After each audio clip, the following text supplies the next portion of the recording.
Конечно, огромные. Конечно, есть. Большие. За 5 лет, пока Россия сюда зашла, так и не смогли организовать схему вывозки. Конечно, есть. Вывоза мусора, да, есть.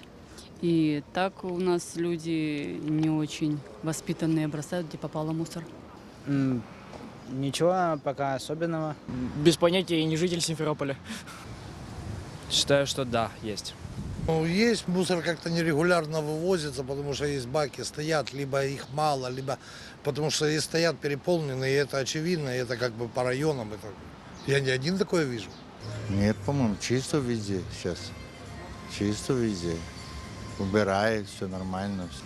Ну, не сказала бы, что прям особо есть проблемы. Ну, не слишком грязный город. Есть такие улицы, ну, не это, конечно, это чистенькое, ухоженное, но есть улицы, которые не убираются. Да, есть.